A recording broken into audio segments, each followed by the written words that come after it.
morning, class 12th. So, here today we are on our lecture 4, and in our previous lecture, we talked about that there are vectors, right? We talked about endonucleases, enzymes. Till now we have studied about the vectors, second tool also. Now today we will talk about that how to select recombinants, means if the our gene of interest is added in the vector, then how to select those cells which have gene of interest, right? So let's see one by one. First I want to discuss few previous lecture with you.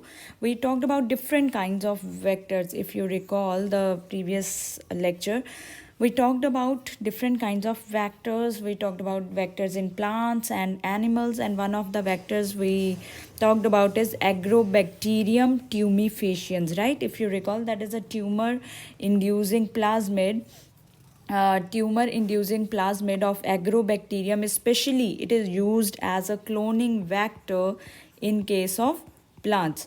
What is the so special property about this agrobacterium was it delivers this agrobacterium, it delivers a piece of DNA that is called tDNA in Ti plasmid, and that DNA was transforming the normal plant cells into tumor cells. Why we were using it as a cloning vector? Because of its tendency to change normal cells into cancerous cells, right? Or into the cancerous cells. That is why we selected it as a cloning vector. And we also talked about that we can use it only in case of plants.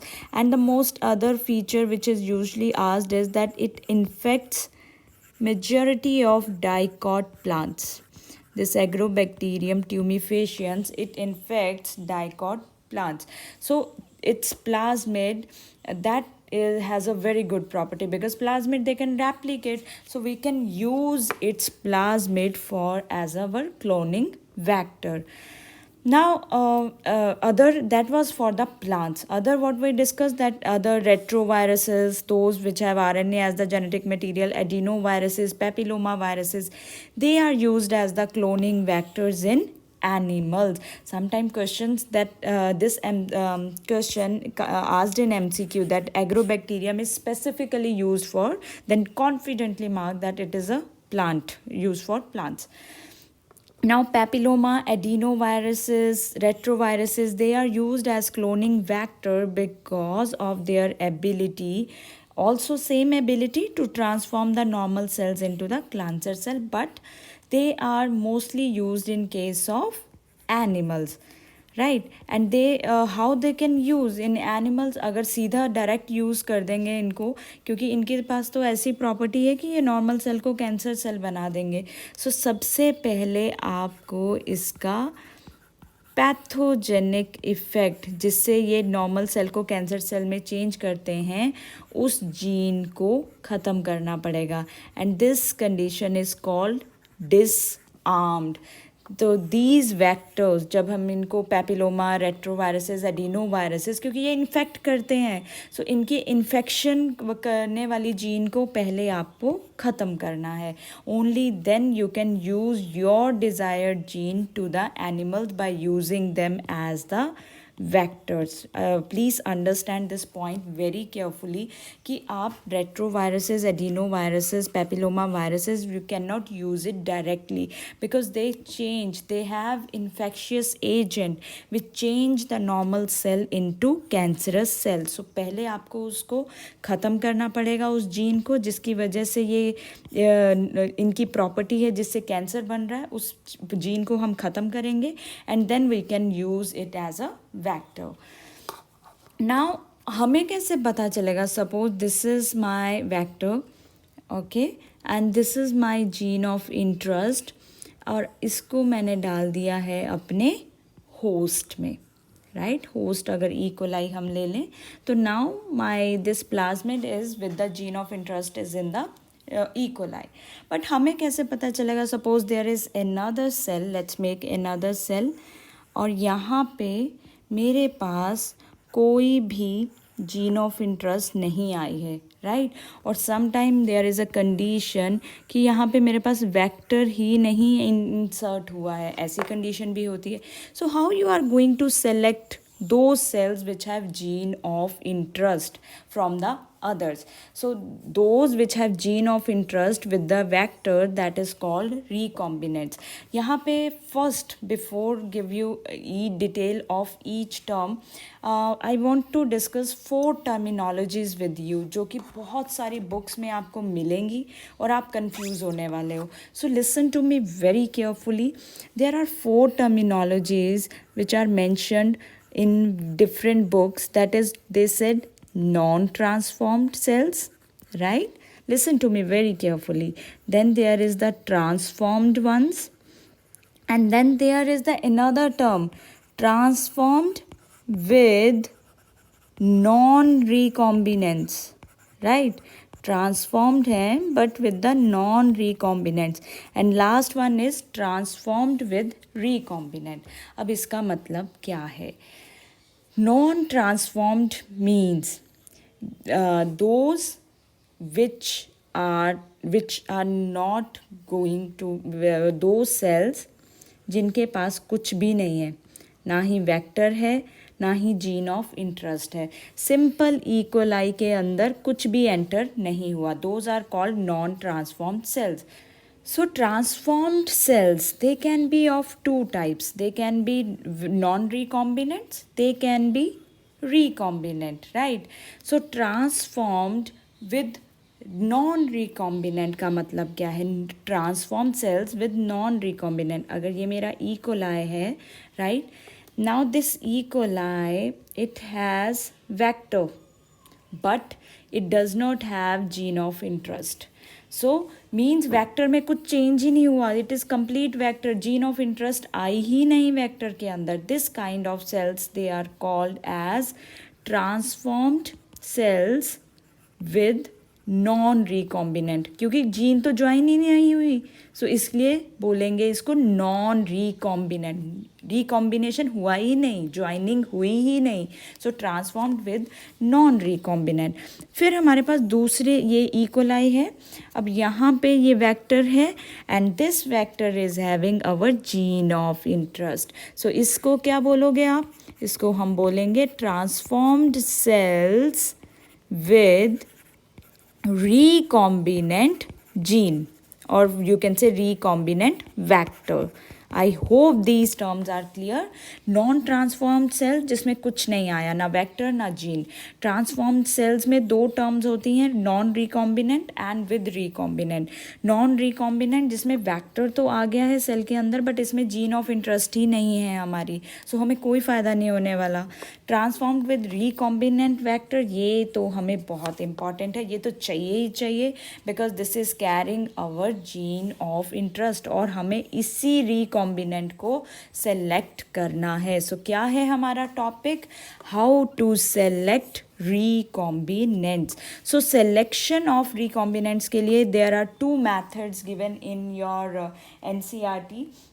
Right, in our NCERT, 2 methods are given on page number that is 199. Right, please read it carefully from NCERT also. Page number 199 they have given it. That is the first method is the inactivation of antibiotic. 2 methods दिए हैं, मैंने उनको heading बना दिया है कि एक method तो आपके पास है, हमने वेक्टर्स में डिस्कस किया था. There are antibiotics which are act as a selectable markers, और हर एक वेक्टर के पास एटलीस्ट एक सेलेक्टेबल मार्कर तो होना बहुत ज़रूरी है. राइट, और अगर मैं आपसे PBR 322 का पूछूं तो कितनी उसके पास जीन होती हैं, रेजिस्टेंस जीन होती है, एंटीबायोटिक रेजिस्टेंस जीन 2. कौन कौन सी होती हैं? एम्पिसिलिन. सेकंड बताइए जल्दी से. That is the tetracycline. Very good. So ampicillin and tetracycline. So अगर मुझे अपने वेक्टर में फॉरेन जीन ऐड करनी है, राइट। अब अगर आपको थोड़ा सा स्ट्रक्चर याद हो PBR322 का, तो यहाँ पे हमारा क्या था, BAMH1, याद है वो स्टोरी, याद है आपको, हमने बोर्ड किया था टर्की के लिए।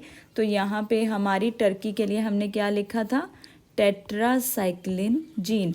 अब सपोज मैंने BAMH1 यूज़ किया और यहाँ से कट कर दिया, इस सेगमेंट को कट करने पे मेरी टेट्रासाइक्लिन जो जीन है वो रिमूव हो जाएगी, राइट। यहाँ से कट करने पे मेरे वेक्टर में मैंने BAMH1 से कट किया, मेरी टेट्रासाइक्लिन जीन रिमूव हो गई and I put my gene of interest. Clear, right. So now if you cut with the BAMH1 the site of tetracycline resistant gene, then the recombinant plasmids, अब आपका plasmid recombinant हो गया क्योंकि उसमें gene of interest है, it will lose tetracycline gene क्योंकि हमने यहाँ पे अपनी foreign gene डाल दी है। फिर से सुनिए, फिर से बताएंगे हम आपको ये, wait, okay, so this is our vector, right, PBR322। इसके यहाँ पे कौन सी साइट होती है, BAMH1, राइट, BAMH1 होता है। और यहाँ पे टर्की, याद रखिए टर्की के लिए फ्लाइट बोर्ड किया था, ये टेट्रासाइक्लिन साइट है।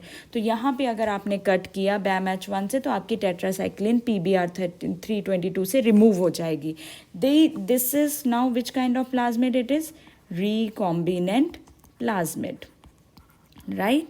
नाउ रिकॉम्बिनेंट प्लाज्मिड, अब कौन से इसको मुझे सेलेक्ट करना है फ्रॉम द नॉन रिकॉम्बिनेंट जिसमें जीन ही नहीं है। सो अब हम क्या करेंगे, we will plate them, we will grow them on the ampicillin medium first.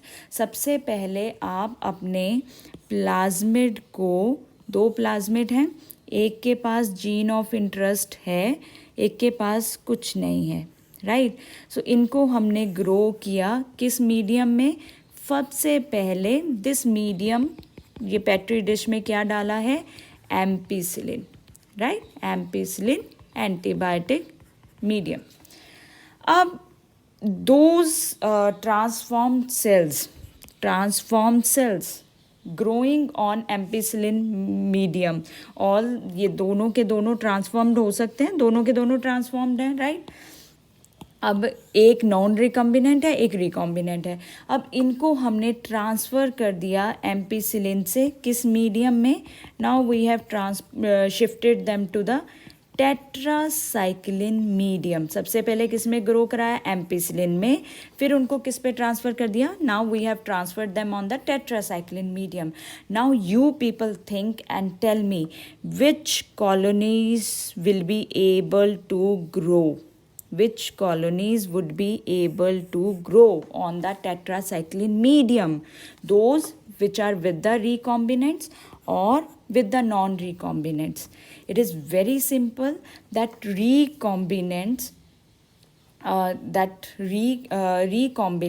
they can grow in the ampicillin containing medium but not on the tetracycline. इसका मतलब ये जो recombinant वाला है, मैंने यहाँ पे सिर्फ ब्लू कॉलोनीज बनाई हैं, कौन सी हैं ये हमारी, they are non recombinants. Recombinants तो मैंने बनाई ही नहीं क्योंकि they can not grow on tetracycline medium, क्योंकि टेट्रासाइक्लिन वाली जगह पे तो आपकी जीन ऑफ इंटरेस्ट आ गई है। बट जो नॉन रिकॉम्बिनेंट्स हैं, जिनमें those which are not having gene of interest is not present, those will grow on both antibiotics. So this is one way to select recombinants and non-recombinant. तो हम select कर लेंगे कि हमारा ये वाले cells जो हैं इनमें तो gene of interest है नहीं, हमें इनका कोई फ़ायदा नहीं है। ये वाले cells जो एम्पिसिलिन में grow किए हैं इनको हम select कर लेंगे that these are having our gene of interest, right. So this diagram you can draw that this is our plate जिसमें हमारे पास non transformed भी थे, नॉन ट्रांसफॉर्म्ड है वाइट वाले, देन रेड वाले हैं हमारे पास नॉन रिकॉम्बिनेंट, हमें सिर्फ ग्रीन वालों पे नज़र रखनी है, ये हमारे हैं रिकॉम्बिनेंट वाले। सो नाउ सबसे पहले हमने टेट्रासाइक्लिन में ग्रो कराया, तो ये तो किसी में जो आपका नॉन ट्रांसफॉर्म्ड है वो तो किसी में भी ग्रो नहीं करेंगे क्योंकि इनके पास वेक्टर ही नहीं है। नॉन रिकॉम्बिनेंट टेट्रासाइक्लिन में भी ग्रो करेंगे और आपके एम्पिसिलिन में भी ग्रो करेंगे, बट जो आपके ट्रांसफॉर्म्ड हैं they will only and only grow in the ampicillin containing medium. So that is how we can select them with the marker with the antibiotic resistant gene. Another method of selection is the insertional inactivation. Insertional inactivation. अब आप इसमें हम क्या करते हैं, हमने बोला था कि कुछ में कुछ वेक्टर्स में जो एंटीबायोटिक रेजिस्टेंस होती है, other vectors they have lac Z beta galactosidase gene, कुछ वेक्टर्स में ये वाली जीन होती है, राइट।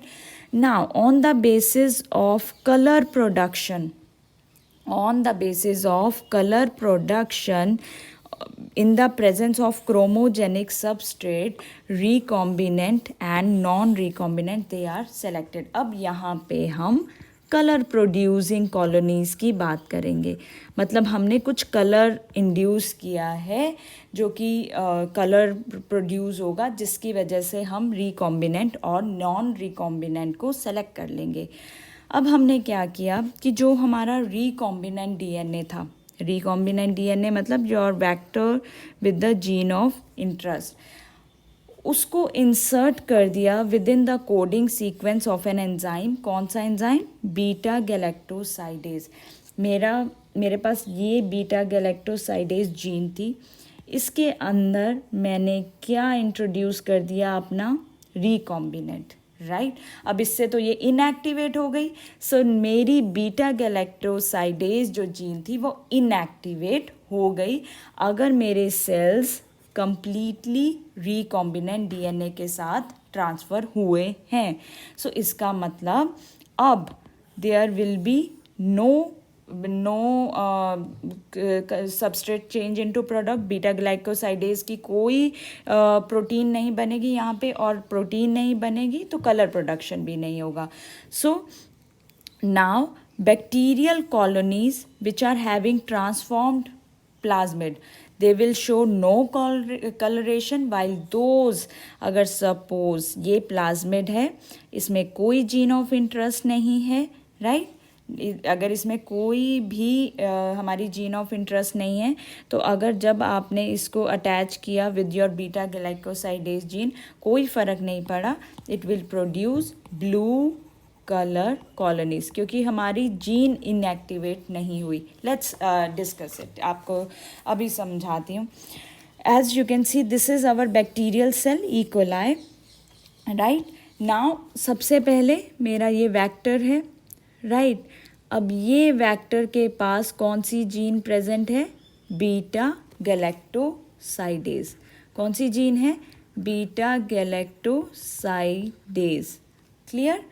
अब यहाँ पे बीटा गैलेक्टोसाइडेज वाली जीन पे कट किया गया, एंजाइम ने कट किया, राइट। और यहाँ पे हमने इसी जगह पे अपनी जीन ऑफ इंटरेस्ट डाल दी, तो ये कौन सा सेल बन गया? अब रिकॉम्बिनेंट सेल, राइट।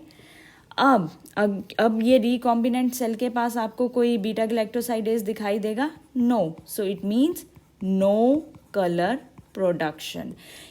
अब दूसरा हमारा वेक्टर है, राइट। इसमें जीन ऑफ इंटरेस्ट गई ही नहीं हमारी, as such beta galactosidase present है, राइट। सो ये कौन सा सेल हुआ? Non recombinant. और जिसमें बीटा गैलेक्टोसाइडेज होगी वो क्या प्रोड्यूस करेगी? कलर। और जिसमें बीटा गैलेक्टोसाइडेज नहीं होगी because of the presence of gene of interest, वो प्रोड्यूस नहीं करेगी कलर।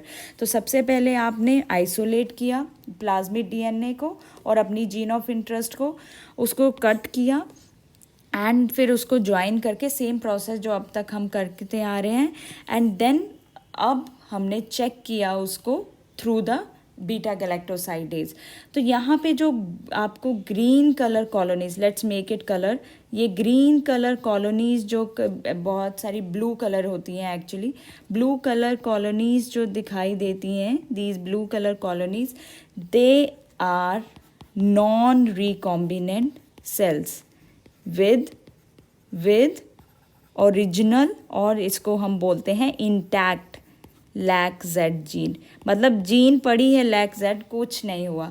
और ये जो ट्रांसपेरेंट कॉलोनीज दिख रही हैं आपको, ये ट्रांसपेरेंट वाइट कलर की, it means these colonies, these recombinant colonies, इन्होंने they are having gene of interest. और जीन ऑफ इंटरेस्ट कहाँ पे एंटर होगी?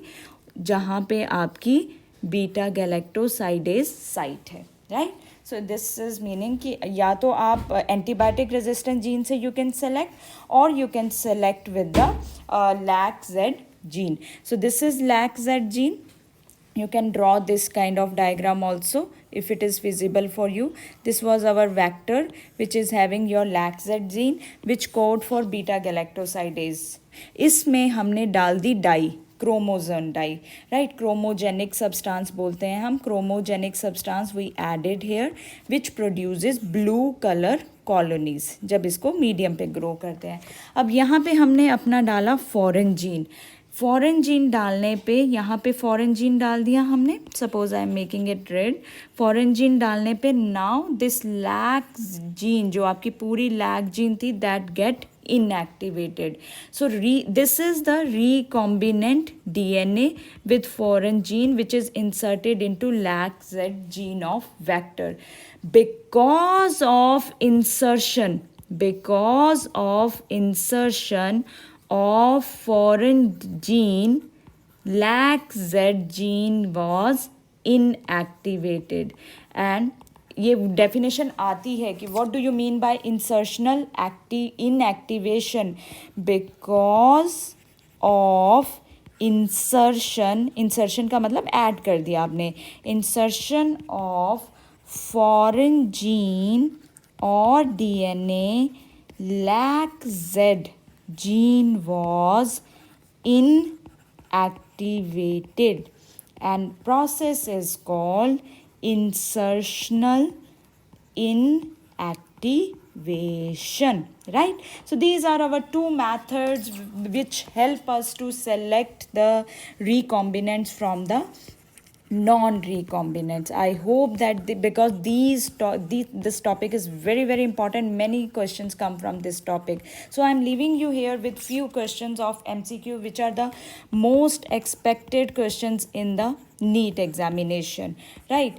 An important limitation to use of Agrobacterium tumefaciens is that it cannot infect dicots, it cannot be genetically modified, it cannot be cultured on a nutrient medium, it cannot infect crop plants such as wheat and corn. Please read question very very carefully before writing your answer in the comment section. Next question is a cloning vector. This was our first question. Second question is a cloning vector has two antibiotic resistance gene for tetracycline and ampicillin. Now a foreign DNA was inserted into the tetracycline gene. So non-recombinants, they would survive on the medium containing ampicillin but not tetracycline but not ampicillin, both tetracycline and ampicillin, neither tetracycline nor ampicillin. आपको ये बताना है कि non recombinants would survive on the medium containing what? Okay, so third question is identify a character that is not desirable in cloning vector, जो हमें नहीं चाहिए cloning vector में, an inactive promoter, an origin of replication site, selectable markers such as gene of for antibiotic resistance, one or more unique restriction endonucleases site. We in our last lecture we discussed it thoroughly. Mention these answers of these three questions in your in the comment section, and I will meet you in another video with the competent, how to make our host competent for the our foreign gene of interest.